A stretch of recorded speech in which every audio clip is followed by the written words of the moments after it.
Can Calgary become a music city is the question. It's interesting, isn't it?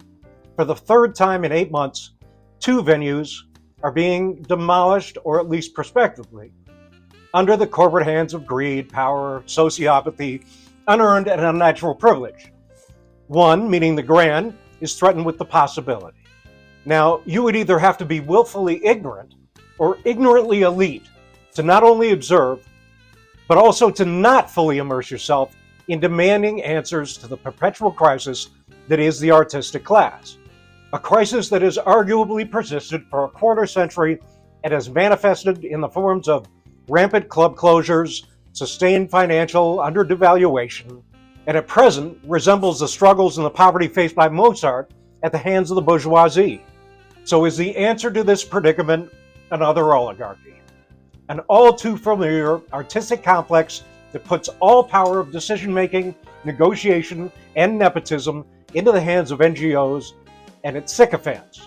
And what I mean by sycophants are things like the Union, CADA, NMC, West Anthem, Arts Commons, Rise Up Initiative, and many, many others.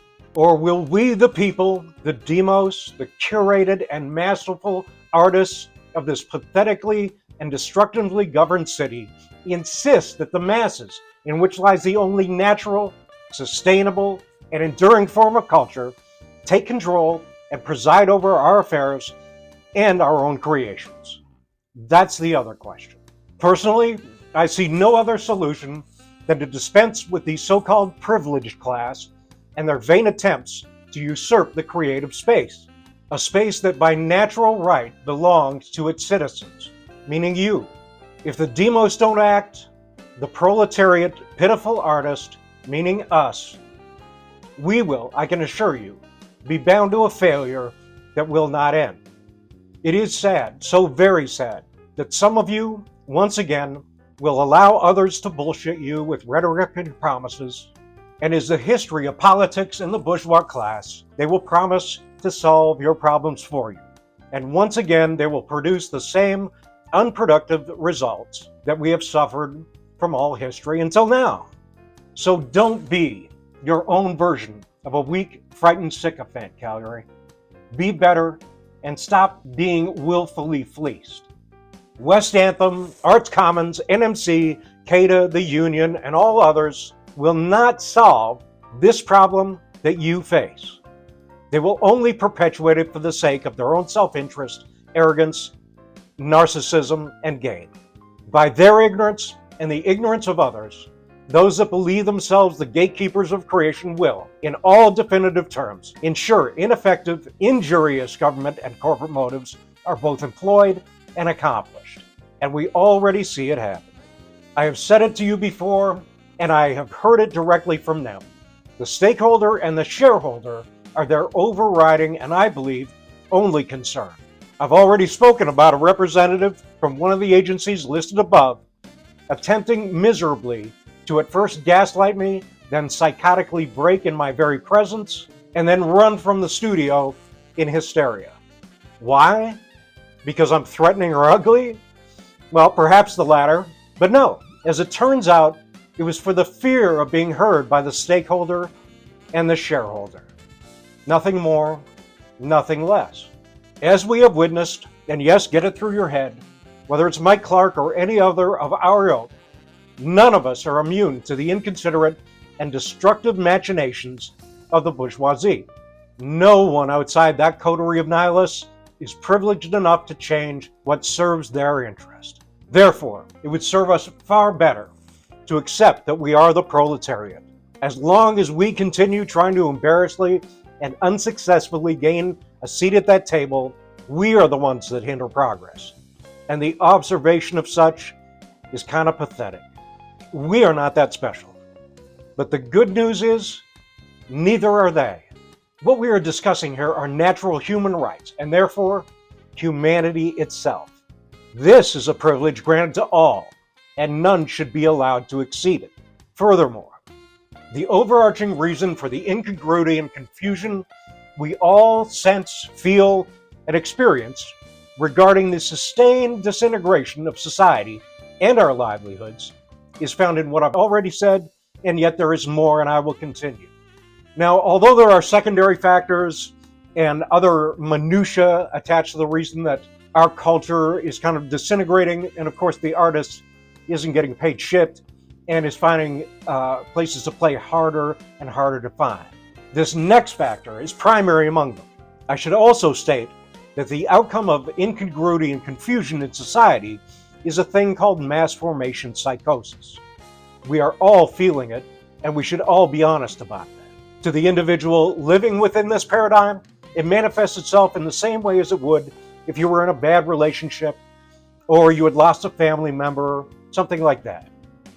As for the reason, I'll continue. When you read about music cities in our geography, what the media will not inform you of are the roots attached to its ideological formation. Music City, in so much as I'm aware, is under the auspices of an NGO, non-governmental organization known as West Anthem. West Anthem, as I understand it, is conceptualized and operated by Andrew Mosker, president of National Music Center. As far as I can ascertain, NMC possesses ties to the YPO, Young Presidents Organization, and the YPO is affiliated with the WEF, World Economic Forum. These are things that I have found out, and they are true, and they exist in reality today. The WEF's main ideological agenda is to centralize all forms of social, economic, and political life. Now, under a fair democratic and capitalistic structure, one could make an argument that the WEF, the YPO, and all other organizations of this type could exist. This at least would be a fair argument if it weren't for the fact that these unelected bodies, meaning undemocratic, therefore not tied to the public interest, were not engaged in shaping public policy to the point that is pervasive throughout Canada and another 120 countries in the world. What does that mean exactly? Well, let's take Mikey's as an example. Money is the method for the acquisition of things. Meaning, if you have money, you can buy, a toaster. Therefore, you have acquired a thing. If you wish to acquire greater things, you need more money. The greater the thing, the more money you spend, and because of the value inherent in the amount of money spent on the greater thing then becomes an asset. An asset becomes desirable to others because of its inherent value, and therefore, you can bargain for more money than you originally spent. Labor, materials, location, practical utility, all these create value, and by combining all of these elements I have listed, these factors encapsulate the ideology surrounding capitalism. Now, if Mikey had the money, he could have bought both the land in which Mikey's is located and the building that houses the club. He doesn't, therefore another does. Simple, right? Now, the one that does own it is either a company or a corporation. These are entities made up of people with more money than Mikey. The corporation that owns the land is what is known as a traded commodity. This means that they, in order to make exponential amounts of money, and that at the expense of others or not, need people to invest in their businesses or schemes. If no one invests, the company fails, and Mikey, unless another company comes along, is safe for the moment, but is never assured of that safety. This is one factor in the precarious existence that Mikey, Gray at the Blues Can, I believe Pat at the Ironwood, and so many others have to live with. Good. This is the risk, and the risk is assumed by these club renters, not owners. The most precarious in this entire equation, however, is the artist, because they are at the mercy of all the overarching parts of the mechanism working and not failing. This is also why they get paid, and in some cases, treated like shit. Before any artist gets paid, all others must be satisfied, and at that, to their own standard above what is necessary for their sustainment. This would be called excess capital.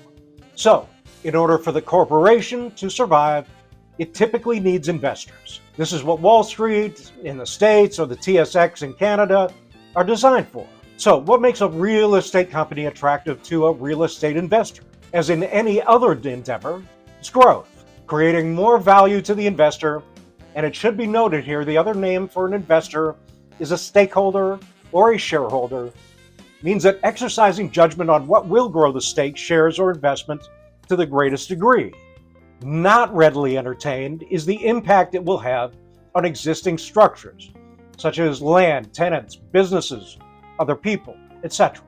The idea is to get the most return for the least amount of effort, to do it quickly, and if pesky little considerations like people or the environment have to be satisfied, then again, do it quickly and do it cheaply. So in essence, there is in most cases what is called collusion between owner and investor to create the most wealth for themselves. And at this, whether ignorant or not, as to the negative impacts.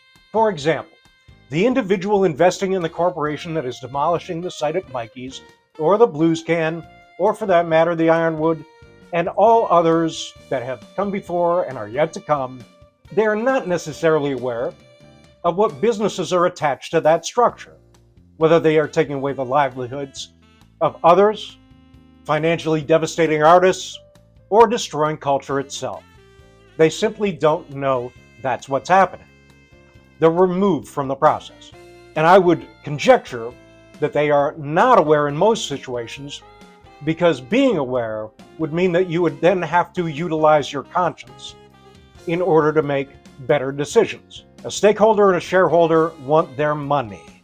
Rarely is this metric ever factored in to their equation, as is fully evident in the case of the Blues Can and Mikey's, the Grand, Canada Olympic Plaza, and what Arts Commons has in its proposal to do to that free space.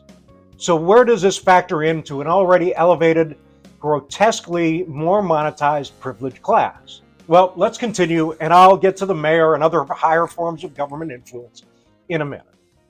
Again, money is still one of the highest forms of capital that brings about acquisition. I have not touched upon the second part of acquisition, which, in order to provide a comprehensive understanding of the system in which you live and the situation in which you find yourself, I think it's necessary that we look at that.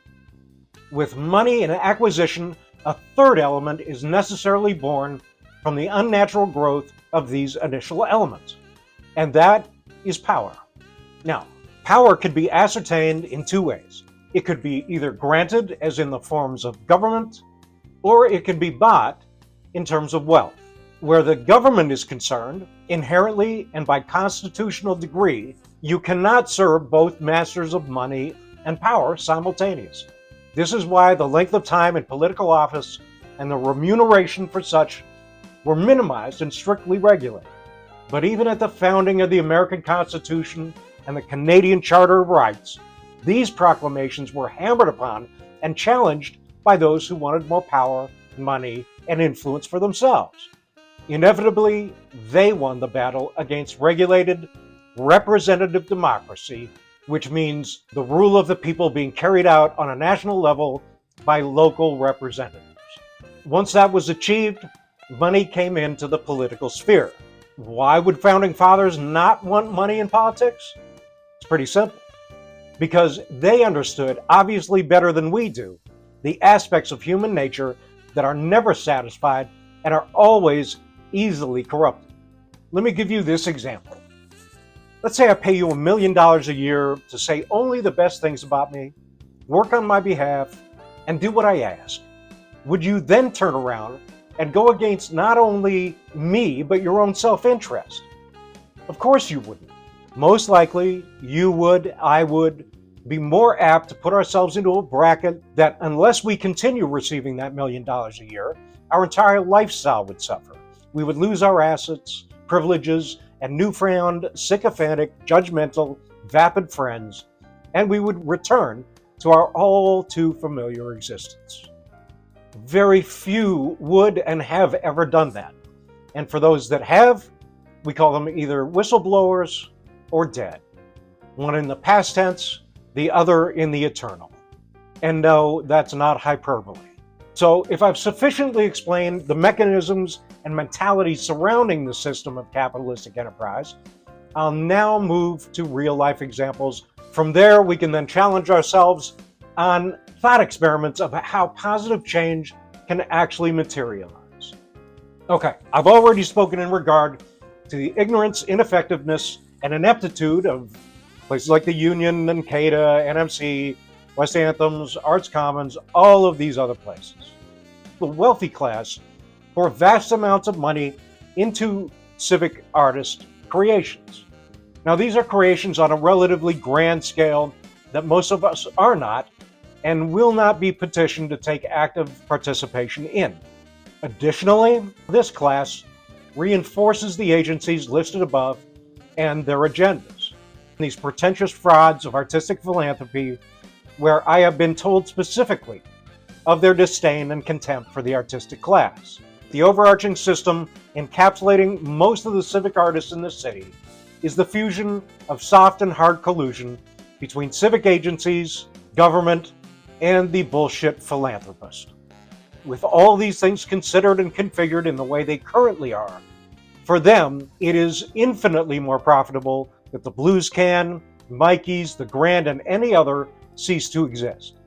I have just returned from the Music Mile AGM. So as to the Music Mile AGM, I will begin with my in-person intervention at that meeting, where I raised what in my estimation is the most present and destructive issue that is ensuring the demise of the artistic class, our clubs, and our culture. This is the issue of centralized artistic governance. What we are witnessing, observing, and frankly, where a sufficient part of the artistic class tribulations are manifesting from, is in the form of corporate takeover. Now, the similarity here between nonprofits and corporate structures is one of intent. We have this natural assumption that nonprofit organizations are established for the most benevolent of intentions. This is because historically, their mandated roles were for attending to public service delivery, providing these services at a cost below that of government bureaucracy. Further, there may exist expertise in these nonprofits that are not operating in the sphere of government. Community engagement is another important element of the nonprofit. Advocacy of special interests can be beneficial. Fundraising and the implementation of programs can also factor into this equation. Essentially, the implementation of the programs that the nonprofit can service can provide the artistic class with most everything they need. But this is not what we see, is it? Instead, and not unlike a corporation, there is disparity between organizations, a separation, if you will. Each organization is removed from the other, uncommunicative, and effective in an extremely limited way, if not entirely useless. Furthermore, they are not connected to the people in whom they serve and frankly care very little for our input. And I can say this from experience. After 4 years, CADA, Calgary Arts Development Association, has still not accepted my petition for a simple conversation. But their president did inform me during COVID that she was astounded the government gave them any money moving forward during that time. It seems to me that in her estimation, CADA was neither well enough established, perhaps ineffective, and of very little consequence to the artistic community. I agreed then, and I wholeheartedly agree now. Very few of you know of this nonprofit's existence, and therefore even fewer of you have ever benefited from it. For those that have met the criteria of diversity, equity, and inclusion, congratulations. Although I thought we were doing away with racism, not rewarding it. You see, especially within this metric of DEI, you are still being judged by your ethnicity, and although it brings you a positive outcome, or a positive outcome, it perpetuates a racial metric not based on human fundamental merit. So is there a way to solve this? Of course there is, and I will be addressing resolutions in upcoming episodes. And we will deal with these ignorant and divisive metrics of DEI, and that is of the utmost importance because, well, frankly, I know the most skilled and civically engaged musicians that couldn't meet this metric of DEI and were therefore denied their natural right to government funding. And herein lies the rub. A government historically guilty of colonization, oppression, exploitation, and a form of eugenic education to its European citizens attempts to absolve themselves of wrongdoing and cleanse their conscience by granting favor to a minority at the expense of a majority. This kind of ill-conceived remedy can only serve to increase contempt in the majority, and for those who cannot comprehend where the genesis of their discontent comes from, are apt to cast aspersions on the class receiving the propagandized benefit. Whether it is intentionally devised or not, the outcome remains the same. It seems natural to conclude, then, that the nonprofit NGOs can't solve, let alone relieve, the issues besieging the artistic class.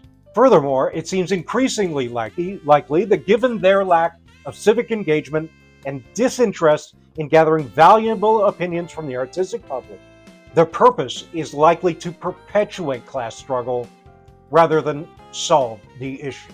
So if this is the reality of the case, who then is left to fix what is inarguably broken?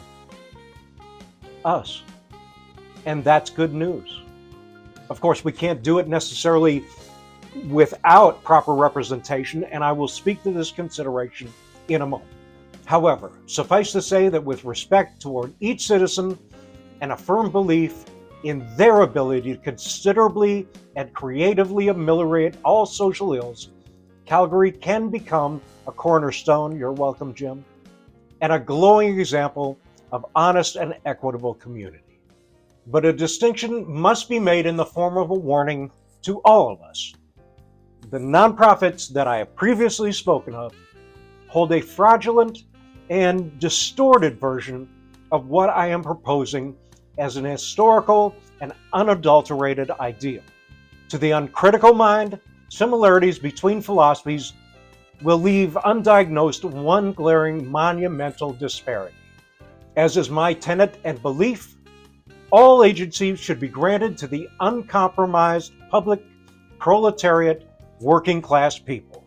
The antithetical and disingenuous managerial class will argue that, although yet to be empirically proven, they are ever more equipped, intelligent, skilled, and although never proven, trusted wardens of your success. And it's just not true. But at this point, should you choose to believe that, we will be faced with a recurrent dilemma and a decision. Do we continue thinking without skepticism and nuance? Do we continue our days and nights with the conviction that we are of such little intelligence to solve very simple problems, so unimportant as to be petitioned, so gullible as to believe rhetoric that harbors no actual truth? Or will we take the responsibility, natural right, and the privilege to demand our representatives, as we determine their fate and efficacy, manifest our desires, our hopes, wishes, dreams, and our personal will and that of our neighbor? That is what love looks like, man. It's an action, not a vapid sentiment. What do you have coming out of City Hall? That vast expanse of a blue building that needs to be only half its size? I'll tell you what you've got. You have a mascot for fables, a corporate sidekick for elite decadence, a venerable Puxatani Phil, whose actions cannot be scientifically measured, but who leave the weak-minded with pleasant, polite feelings of what a good boy and girl are we. What you have is what you've always had. Nothing. A mayor who cares about the arts? So where is she when arts and culture are declining? Where the blues can, Mikey's, and the Grand are being leveled to the ground. But she cares about the arts, right? When Arts Commons has proposed to tear down Canada Olympic Plaza. A free place for dialogue, free speech, free human connection, free music for the people, free art for the people, free revelry for the kids. And instead, extend their monument to the managerial class into commodified real estate that is the very definition of social asphyxiation. Congratulations, Calgary, you've done it again. Nothing. And you couldn't be more proud. Look, we either want better or we don't. Casting aspersions on a bad orange man that isn't even in this fucking country is not the definition of civic duty or anything resembling virtue. It is nothing more than the signal of what moral and civic agency actually looks like. You accomplish absolutely nothing except for delusionally absolving yourself of all demonic agency and never engaging in the hard work of real change. Now again, as I'm compiling over several days the writing portion of this, it has just come to light that Mikey's has gone from abject failure to some form of potential success. I believe he's raised 10 grand and he needs 20. Well, I'm not here to tell anybody to give or to not give. I think it's great for the people that have given. But this still does not solve the problem. The downtown core should be the bustling beehive of activity, and it should be arts, should be dripping with art. And we're being pushed out. What's left? National Music Center, Arts Commons taking over. Those free spaces. And a mayor that, although she tends towards saying she gives a shit, has done nothing and provided no debate on these subjects that very much affect an artistic class. Sad and pathetic. Everything is not back to normal, even if Mikey survives. And what is normal? I don't know. It's new, isn't it? If Mikey survives, that's great. But we as an artistic class have done no greater than to break even. And if we were poker players, we shouldn't be allowed at a table. And I am not being unduly harsh here. Having lived in this geography since 1979 and having apprehended the perpetually unsophisticated and uneducated attitude of the status quo, local representatives, the mayor, and the other managerial class parasites, all they continue to do is piss on you with vapid and manipulative promises and convince you that it's raining. What I am trying to do here is called analysis.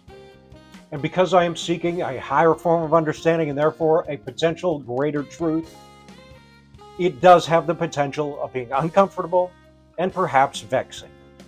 I've seen enough of that in the politics and the music industry to make me puke. What we desperately need in a city that has become vacuous, bereft of substantive soul, and an exacting artistic direction is openness, transparency, honesty, vision, creativity, challenge, mastery, individuality, collectiveness, wholesale acceptance, and a return to human attachment that has become obscured by what Freud aptly diagnosed as the narcissism of minor differences. Fuck Trump, fuck Biden, fuck Polyev, fuck Trudeau. Who are we? Who are we? We hide behind these things as to not give an account for ourselves. Okay, we're better than all of them, but now what? Do we risk anything? At least they are willing to risk something. Of course, they will gain by it, but so will we. The difference is, we will do it with all the ethical and moral conviction that they won't do it with. It's time that instead we took a look at the parts of ourselves that demand our attention. Instead of obsessively denigrating others and suffering what Carl Jung determined as shadow projection. The shadow self. The one that within him are the things that he hates in others. That is to say, that we despise in other people the unexamined equivalent we refuse to acknowledge in ourselves. When you take on the mantle of your own self-discovery, you will, or you should, gain an understanding of how similarly broken and yet how beautiful the Homo sapien species is. From that moment of epiphany, a revelation granted easily to the entire human race, you will then be of tremendous benefit to others. And this is exactly how it should be. Now, just as I'm to wrap up this series, a good friend of ours sent me West Anthem's proposal for Music Cities. And so I'm going to get into that, because it is very important that we understand that we can do better, far better.